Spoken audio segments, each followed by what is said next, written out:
some of India's finest minds.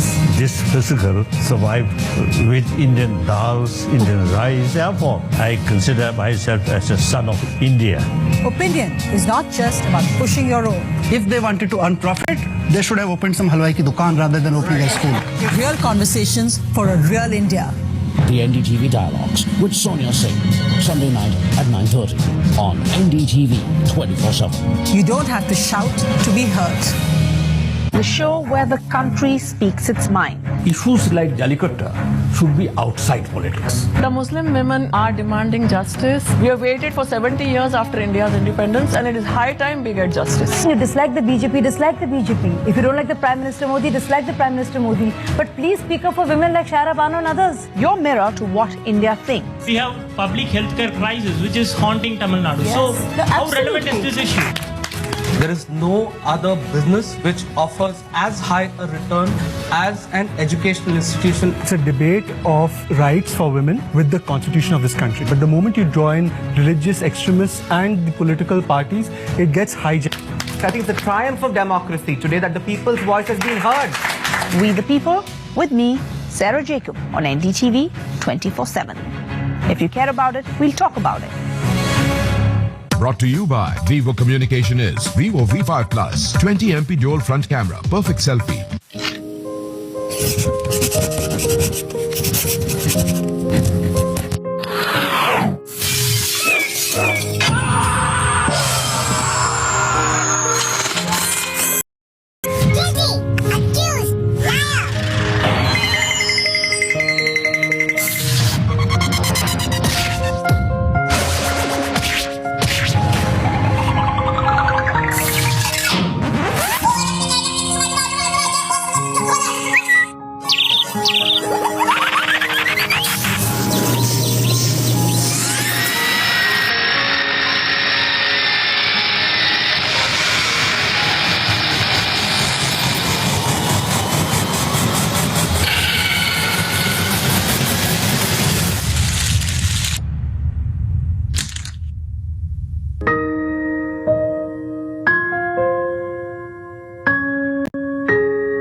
Cosmetics industry have been based upon the white man's supremacy. And only moves towards further objectification of women as objects. Building the discrimination that is already inherent in the society. It doesn't talk about who they are on the inside. The other women, they start taking them as a yardstick for beauty. Stop promoting these things. Being dark should be embraced. Like it is nothing to be ashamed of. Same old colonial hangover that what we are not is necessarily better. Black or white, dark or light, it doesn't matter to us. Beauty is how you put self. I sort of never realized that a big channel like NDTV never used to endorse them in the first place. The actors who endorse these teams, they should definitely be a little bit more responsible in what they're promoting. People's mindset can only be changed by such campaigns. All of us can learn from it, but it's going to be a very long way.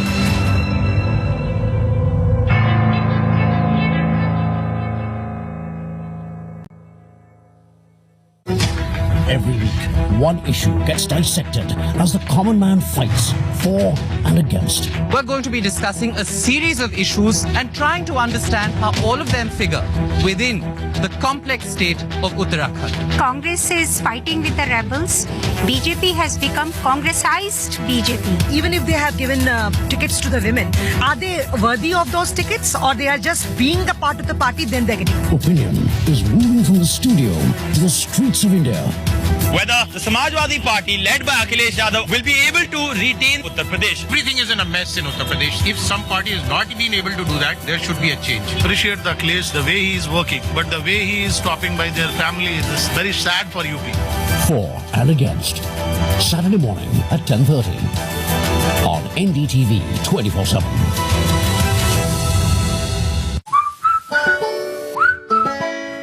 How can I bat like Sachin Tendulkar? How to get internet on flights. How to click a perfect selfie. Smile. How to pick up chicks. How to train my dragon. How to clean India. How do you get more followers on Instagram? How to, Wednesday at 11:30 a.m.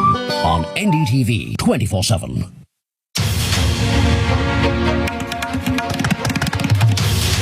This is NDTV. And you're watching NDTV 24/7. In association with MobiQuick. Tension between US and Russia escalates after American missiles strike on Syria. Their proxy war could threaten world peace. A truck drives into a crowd in a shopping street in Stockholm, killing 3 people. The Prime Minister says it appears to be a terror attack. Air India stood its ground but eventually had to give in, lifts the flying ban on Sena MP Gaikwad hours later. Trinamool MP's tantrum on a flight. BJP MP Tarun Vijay's defence against racism. Look how we coexist with those from southern India also collapsed. He later apologizes. Attacks to protect cows in Rajasthan. One of the young men who crashed.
Campaign, and even as recently as last week, the Trump administration and Donald Trump clearly said the focus in Syria would be to fight ISIS and not to oust Assad. So is this a one-off strike? Because to ensure lasting peace in the region, he needs to either have US boots on the ground or a Russian deal. The US seems to suggest the strike is targeted response to the chemical weapons attack and not a full-fledged confrontation. The move is being seen as a boost for Donald Trump, grappling with the lowest approval ratings in recent presidential history, and deflects attention from his policy turmoil and alleged Russian influence. But the big question is, how far will he now take the US into the world's most explosive crisis? With Namrata Brar in New York, Soumya Menon, NDTV. Meanwhile, reports of a Russian warship heading towards the US fleet in the Mediterranean. Clearly, tension escalating. And in the midst of all this, India has not officially reacted to either the strikes or the chemical attack in Syria. Minister of State M.J. Akbar was in fact in Syria last year, where he had met President Assad. Well, back home, the airline may have stood its ground, but eventually had to allow Senai P. Ravindra Gaikwad back on board. Despite the outrage over the violent behavior of the unrepentant MP with an Air India staffer, nothing changes. Another MP, this time from the Trinamool, insisted on breaking protocol today, delaying another Air India flight in the bargain.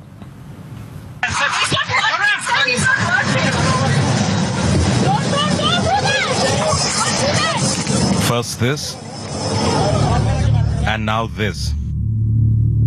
This latest tantrum by an honourable MP, Dola Sen of the Trinamool Congress, delayed an Air India flight from Delhi to Kolkata by 40 minutes. According to eyewitnesses, she shouted at Air India staff after they asked her to change her aged mother's seat from the emergency exit, as wheelchair passengers are not allowed there. I thought also of trying to pursue.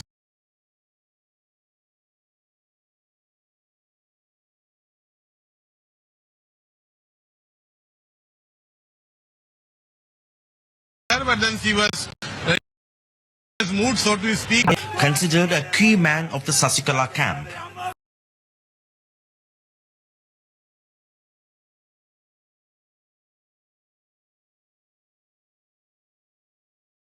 The home of actor Sarath Kumar, who extended support to AIADMK Amma candidate Dinakuran just yesterday, was also raided.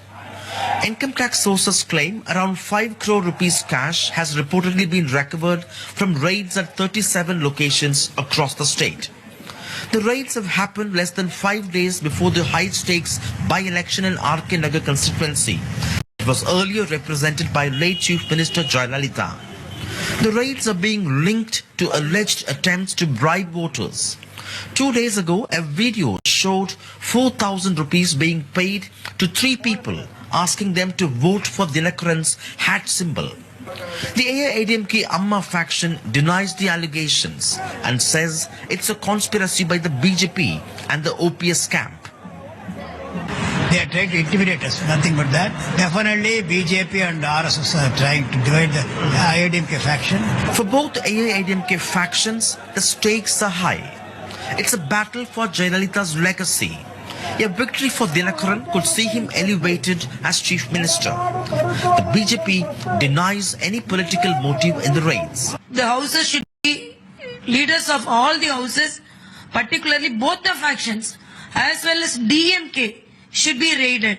Cash for votes and seizure by the Income Tax Department brings back memories of the last assembly elections in Tamil Nadu. The poll panel had then postponed elections to 3 constituencies, saying the atmosphere was vitiated. The big question, will RK Nagar follow suit? In Chennai, with camera persons Edwin and Sukumar, Sam Daniel, Find the TV. Meanwhile, in Alwar in Rajasthan, the 19-year-old key accused in the killing of Pehlu Khan has seen his family rubbish the murder. They defend him, saying Pehlu Khan died of a heart attack, and deny their boy has any association with Gau Rakshaks or cow vigilante groups. A 19-year-old student leader, one of those who beat a man to death, now finds himself in court. Even though there's video proof, his family rubbishes the post-mortem report which says Pehlu Khan died from the injuries. वो हादसा वो कोई बाजार में कुछ सामान लेने के लिए गया था। अब वो अचानक वो भीड़ भड़का हो ही रहा था, वो गाड़ियां का भीड़ को देखते वो भी वहां रुक गया। अब वो भी उस भीड़ में हो गया फिर। But revealingly, Bipin's relatives and family friends seem to condone violence in the name of a cow. देखो उसमें मारपीट में हो भी जाता है। जब गौ की रक्षक हैं, उनकी रक्षा करते हैं, तो उसमें आपसी में कोई वो हो भी जाए, हाथ से हादसा भी हो जाए, उसमें बताओ क्या है? उसमें कोई केस दर्ज थोड़ी होता है, कोई रिपोर्ट थोड़ी होती है। हर मामले के लिए तो पूरा प्रदेश, पूरा राजस्थान, पूरा इंडिया ही, पूरा हमारा गौ माता के लिए तो यहाँ वो अपनी जान दे भी सकते हैं, दे भी सकते हैं। 23-year-old Ravinder Yadav, who works as a compounder at a local private hospital, was also one of the 3 men arrested. His father claims that he has no connection with any cow vigilante groups, but would regularly visit cow shelters. देखिए, गौ रक्षक के साथ तो काम नहीं, लेकिन गौओं की वो सेवा करता था। गेहूं के लिए वो चारा डाल के आता था, गेहूं के लिए वो गुड़ डाल के आता था. Even though there are over 200 men allegedly involved, only 6 have been named and 3 arrested. One reason for the reluctance, local police often uses help of these vigilante groups to track down illegal cow smugglers, like members of the Vishwa Hindu Parishad, who say they share WhatsApp groups with the police. हाँ, WhatsApp group होते हैं संगठन के और उन ग्रुपों में सारे ये मैसेज हैं जो वो डाल दिए जाते हैं, लेकिन हम सारा जो काम करते हैं वो सारा शांति से और पुलिस के सहयोग से ही, प्रशासन के सहयोग से करते हैं. Cow vigilante group operating within knowledge of the local police have been emboldened over the years, leading up to the gruesome killing of Pehlu Khan. Fact that 6 people have been named in the report by the police and also identified but not yet arrested speaks for itself. With Sachin Gupta and Mudit Gaur in Alwar, Tanima Biswas for NDTV. Well, from cow vigilantes to a cow tax. If you are in Rajasthan and want to do anything from registries to a power of attorney,